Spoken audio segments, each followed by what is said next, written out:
Pues aquí seguimos en La Explanada y terminamos nuestro programa de hoy abriéndole la puerta al misterio, porque ya tengo aquí sentado a Daniel Valverde, que hoy viene a hablarnos, como siempre, de un tema interesantísimo que merece mucho la pena conocer. Es también un poco inquietante, pero bueno, es lo que nos gusta y además para terminar la semana, pues qué mejor manera de hacerlo. Bienvenido, Daniel.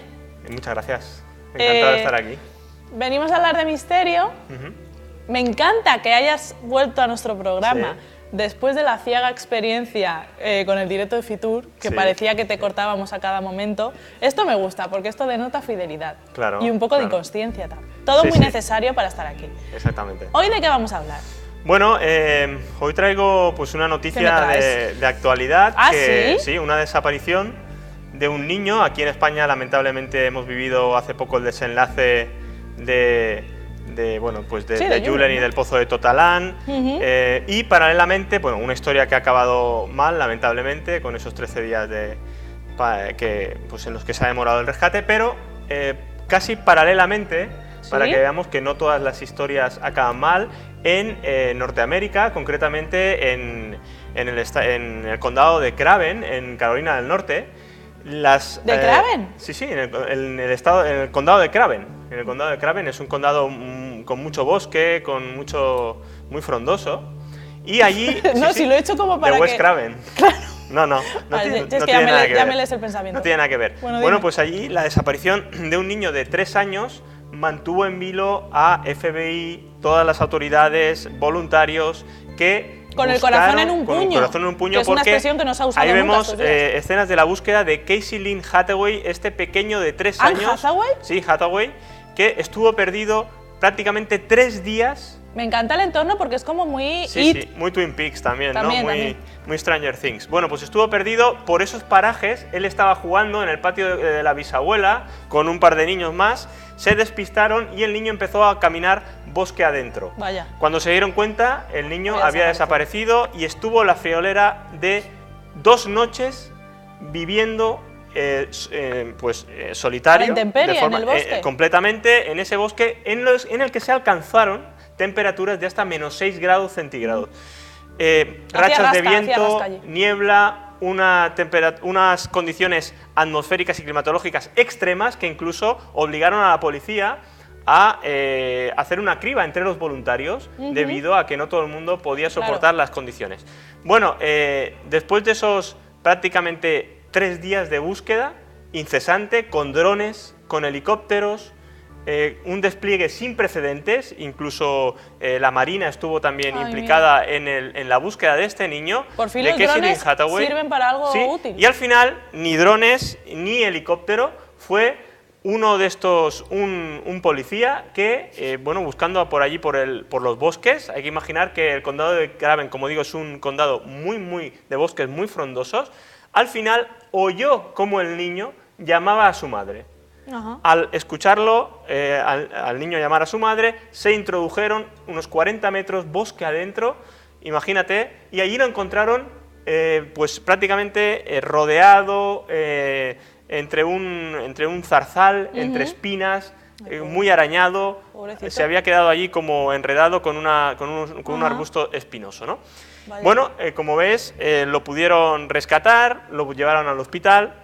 Bueno, fueron y allí, 2 noches, aquí claro. lo vemos ya, aquí lo vemos recuperándose. Claro, 2 noches, pero en esas condiciones es un niño de 3 años, es un niño muy pequeño para soportar realmente estas condiciones. Aparecieron un final feliz, como vemos. La madre dijo que ya estaba recuperado, que vemos los carteles de búsqueda, porque que ya estaba bien y recuperado, dijo la madre, porque ya le estaba pidiendo poner Netflix. Ah, mira, con lo cual, eso es síntoma de que la salud se está recuperando. Definitiva. Bueno, ¿qué es lo extraño del caso? Que el niño aseguró tanto a la policía, al inspector, como luego a su tía y a su madre, que durante ese periodo que estuvo perdido literalmente en el bosque, que Casey Lynn Hathaway, hablamos del 24 de enero, acaba de suceder. Sí. Esta noticia aparece el 29 de enero, o sea, prácticamente esta semana. Bueno, pues lo que dice el niño, Casey Lynn Hathaway, es que durante ese periodo le estuvo haciendo compañía y cuidando de él un oso. Ah, pues puede ser. Claro, eso es lo que sorprende, ¿no? Ha sorprendido... Escucha, yo sin querer hacer burla de esto, pero es que esto ya pasa en Los Simpson también. Sí, es que en Los ¿Sabes? Simpson... Que hay un oso que establece una estrecha amistad con Homer. Claro, bueno, allí hay que decir que hay muchos osos negros en esos bosques del condado de Craven, pero, aquí lo vemos, ¡Ay, qué bonito! Pero claro, consultado a un especialista en este tipo de fauna, de osos, dice que o el niño fabulaba realmente, o que lo que le acompañó y cuidó de él no fue un oso, porque este tipo de osos negros incluso, una persona, que huelen a metros y metros y metros, te pueden oler a metros y metros, a cientos de metros. Hay personas que yo también puedo oler a cientos de metros. Sí, es verdad, y no son osos, aunque lo parecen. Pues, como te digo, estos osos lo que son es muy esquivos con la gente, incluso con un niño. Huirían, su tendencia natural su instinto natural es a huir de las personas. Vale. Y si se hubiera acercado lo suficiente al niño, es decir, si el oso hubiera tenido una actitud de acercarse a él, hubiera sido como un depredador, es decir, para devorarlo o atacarle directamente. Bueno, esto no, claro, esto nos evoca literalmente a lo que sucede en el libro de la selva, ¿no? Con Balú y Mowgli, ¿no? Escucha, también te digo que y va mucho en la línea que, claro, el cine, la televisión y tal, que a mí me pasa, yo soy víctima de esto, nos ha pintado a los osos como seres entrañables y que apetece abrazar a cada momento. Y no.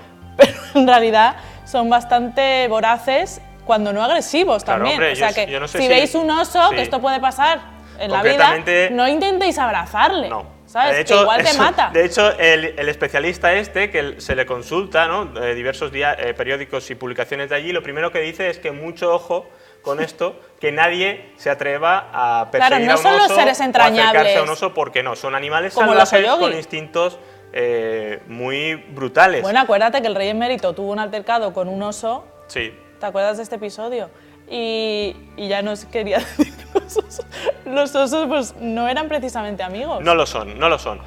No sé si los telespectadores o tú misma has visto un documental que acabó de forma trágica, Grizzly Man, efectivamente, sí, donde al final prácticamente del rodaje una de las osas ataca despiadadamente no solo a él, sino también a la novia. Pero es que me parece fascinante cómo al final la vida y el instinto se impone. Porque vamos a contar que es un señor investigador de osos que se integra con ellos, que vive con ellos y los tiene como si fueran perritos, básicamente como si fueran sus amigos, así durante años, hasta que llega un día en que pues, a un oso, por lo que sea, por su propia naturaleza, pues le ataca y lo mata. Sí, lo mata a él y a la novia. A ver, no es para reírse, pero un poco sí. Es un documental maravilloso, es maravilloso. De todas formas, Grizzly Man.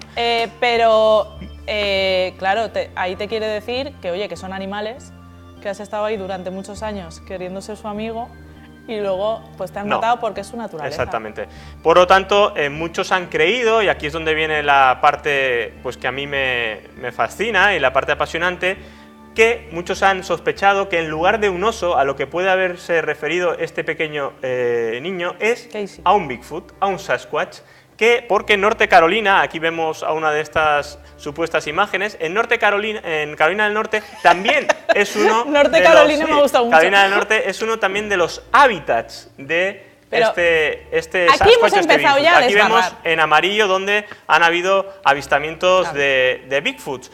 Hay que decir que el más famoso es verdad que se produce en las costas del Pacífico, ¿no? en norte de California, Oregón, ¿no? Con ese vídeo de Patterson, que aquí hablamos, por cierto, de ese vídeo de Roger Patterson. ¿Esto está confirmado? Bueno, porque estamos partiendo de una premisa está confirmado que no existe. Un poco no, pero es que eso claro, es muy falaz. Entonces, por lo tanto, siempre existe esa sospecha de que puede haberse referido a uno de estos seres esquivos, huidizos, que incluso para muchos, y ya lo comentamos también, podrían tener una naturaleza proteica y dual, es decir, prácticamente psicoide. Sería un ser que existe, pero de alguna manera deambula entre dos realidades. Y huidizo, ¿cómo iba a estar pendiente y cuidando de ese niño? Pues porque aquí entra la otra posibilidad, que es el factor tercer hombre. El factor tercer hombre... ¿Esto qué tiene que ver? Esto Yo sé lo que puede ser, pero no creo que sea lo que yo me estoy imaginando. Aquí vemos, por cierto, un cómic que se llama The Boy Who Created Bigfoot, por lo tanto, que también se basa, ¿no?, en estas actitudes paternales, porque hay que recordar, por ejemplo, que el Bigfoot que graba Roger Patterson en su momento en California es una hembra. Y esas hembras, supuestamente, y eso sí que es real, muchos mamíferos tienen esas, digamos, instintos maternales con pequeños niños o crías de otras especies que pueden cuidar. Con los lobos se ha visto muy bien. Aquí tenemos un ejemplo en España maravilloso. Se hizo una película y un documental sobre la vida de este hombre. Sí que puede haber un instinto de preservación, de cuidado de ese cachorro, que en este caso sería humano. ¿Lo del tercer hombre a qué hace referencia? Lo del tercer hombre es un término que se acuña sobre todo a raíz de las expediciones al Everest. Lo acuña Eliot en un poema, pero verdaderamente... ¿T.S. Eliot? ¿T.S. Eliot? T.S. Eliot lo acuña en un poema y se bonito. refiere a una presencia que acompaña a los montañeros, a los espeleólogos, a gente que normalmente se adentra, los grandes expedicionarios de los hielos. De hecho, Ernest Shackleton también sufre esta experiencia. Este libro es maravilloso, de John Geiger, El tercer hombre. ¿Te acuerdas que aquí hablamos del HMS Erebus y del HMS Terror, que se hizo una serie de esos barcos que quedan varados en los hielos? Sí. Este señor es el que escribe uno de los mejores libros sobre ese hecho, ¿no? Pero que es como una especie de Sherpa, sí, que va acompañando... Bueno, este hombre es un expedicionario, es historiador, y él sufre de pequeño una experiencia, digamos, entre comillas, de tercer hombre. Él, recorriendo un camino con su padre, de pequeño, cuando era pequeño, se encuentra con una serpiente de cascabel que se abalanza sobre ellos.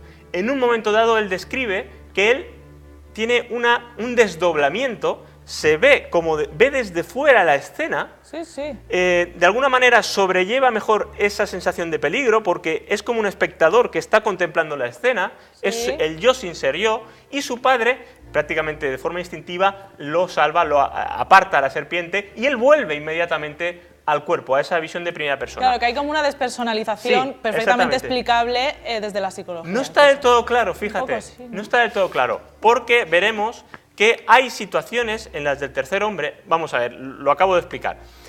Por ejemplo, se ve muy claro en el caso de Shackleton. Ernest Shackleton fue un explorador, sobre todo de la Antártida, y él se quedó varado con el Endurance en las Islas Georgia durante muchos meses, y durante una travesía que duró 36 horas en esas condiciones, pues, de hielo y de frío extremo, él, caminando con 3 hombres más, una expedición que iban, al final ellos tuvieron la sensación, aquí lo vemos, 3 men or 4 o 4, tuvieron la sensación durante todo este trayecto de que una cuarta persona, un cuarto explorador, les acompañaba, y no solo eso, les animaba, les marcaba el mejor camino, continuamente tenían el apoyo de ese tercer hombre, aunque aquí es verdad que sería el cuarto, ¿no? Pero acabó siendo el tercer hombre, ¿no?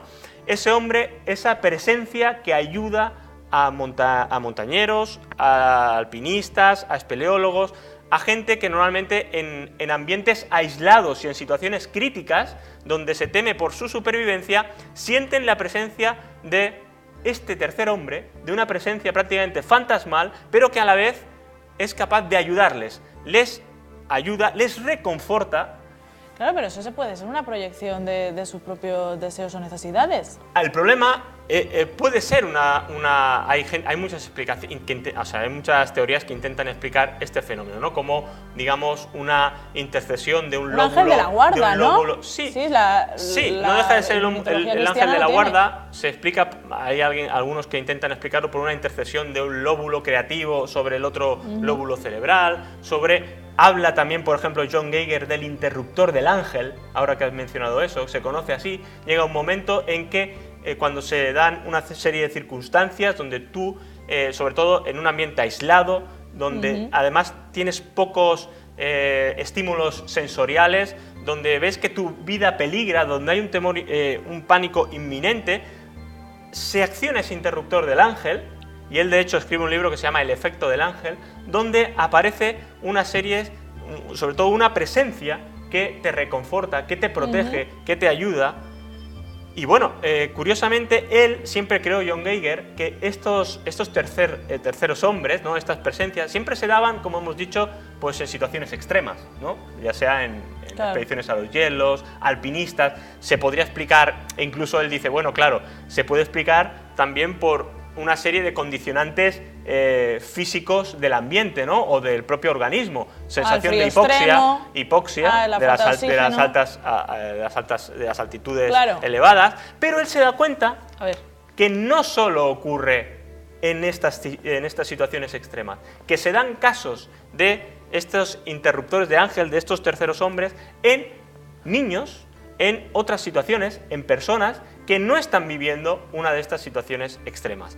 Aquí tenemos, por ejemplo, en el 79, aquí en España, en Albacete, en la sierra de Albacete, sí, en Arroyo Sujayar, sí, tenemos el caso de Antonia Tamayo Beteta, que aquí la tenemos, Antoñita Tamayo. Esta fue la noticia que apareció. Me encanta, es como nombre de folclórica, de cupletista. Y esta niña que estuvo perdida prácticamente también 2 días en plena sierra albaceteña en Navidad. Una señora muy guapa, vestida de blanco, me tapaba con la mano y me daba agua. Bueno, la dama porque realmente blanca de toda la vida. Estamos hablando de lo mismo.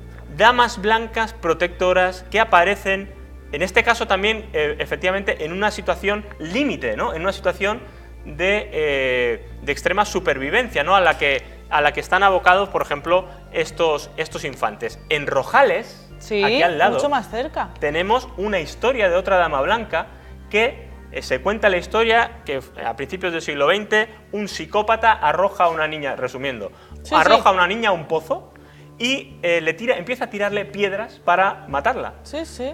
Cuando sale la niña, lo que declara es que como la película, una mujer o una presencia, una tercera presencia, aunque es tercer hombre, puede ser tercera mujer, una presencia la ha protegido con su manto para que las piedras rebotaran y ella pudiera sobrevivir a ese hecho. De hecho, sobrevive. Esto ya parece más misterioso, claro. Claro, es que vemos que se producen por un lado en ambientes, en situaciones extremas, pero luego una cosa también es que intervenga de esa manera tan real, ¿no? Claro, el tercer hombre no nos va, como dice John Geiger, no nos va a salvar de caernos de un precipicio, claro, pero sí que en una situación donde nuestra vida puede correr peligro.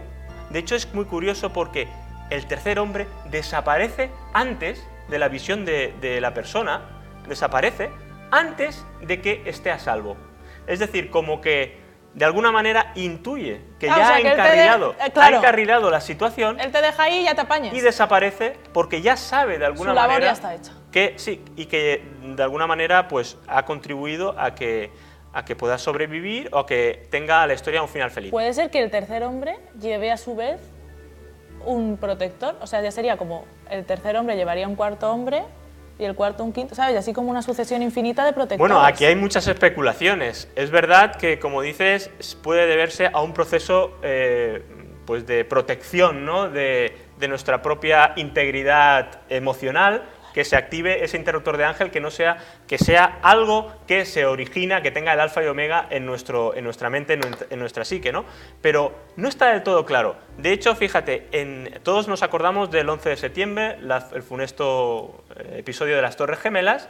Sí. Pues hay un señor que quedó atrapado precisamente entre la planta 70 y el 85. Las torres impactaron precisamente ahí, entre esos pisos, y este señor lo que declara que cuando toda la gente subía, que era un error, lo que había que intentar era atravesar el fuego como fuera, pero bajar hacia abajo, una presencia, un hombre, continuamente se le fue apareciendo para dirigirlo hacia abajo, hacia escaleras abajo, y cuando llega abajo, cuando ya está fuera de peligro, el hombre se desvanece. Vaya. Él ve como si fuera un holograma y se desvanece, desaparece completamente. Pero claro, entonces yo me pregunto, ¿y bueno, y por qué se le ha aparecido a este señor, ese hombre que le ha ayudado y a otros no? Claro, es una buena pregunta. Qué injusticia. Porque como sucede también en otros episodios, me acuerdo ahora, viene al hilo el tema de las experiencias cercanas a la muerte, no todo el mundo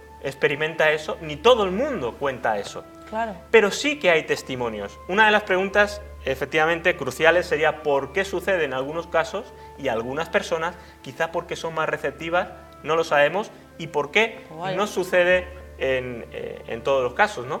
Bueno, pues Eso es como una lotería. eso es parte del misterio y que, claro, el caso de Casey Lynn Hathaway también podríamos interpretarlo como un episodio de Tercer Hombre, en este caso de Tercer Oso, pero que no deja de ser lo mismo, ¿no? Y podríamos encontrar muchísimos más casos de los Sí, sí. que te estoy comentando. Pero es que, fíjate que en el caso de Casey, yo casi que he visto medio claro que podría ser pues un mecanismo de supervivencia de su mente que creara esta figura precisamente para sentirse protegido. Podría ser, pero fíjate, ahí también hay un caso conocido que es Joshua Slocum, que era un expedicionario también global, es decir, recorrió el mundo transoceánico a bordo de un barco que se llama Spray, y él declara, también se recoge en el libro de John Geiger, él declara que durante una tormenta pues absolutamente perfecta, una tormenta y unas situaciones que pudieron abocar al barco a la tragedia, a ese Spray, él pudo ver cómo en el timón, él estando prácticamente arrojado sobre la borda, él pudo ver cómo en el timón estaba materializado una persona de aspecto tosco, con las facciones muy marcadas, digamos, alguien curtido, ¿no?, en esas lides, cómo cogía el timón con fuerza y mantenía la nave, el barco, dentro de los cauces navegables óptimos. Eso lo declara Slocum, una persona también pues que no es sospechosa de crear este tipo de imaginerías y de ficciones, ¿no?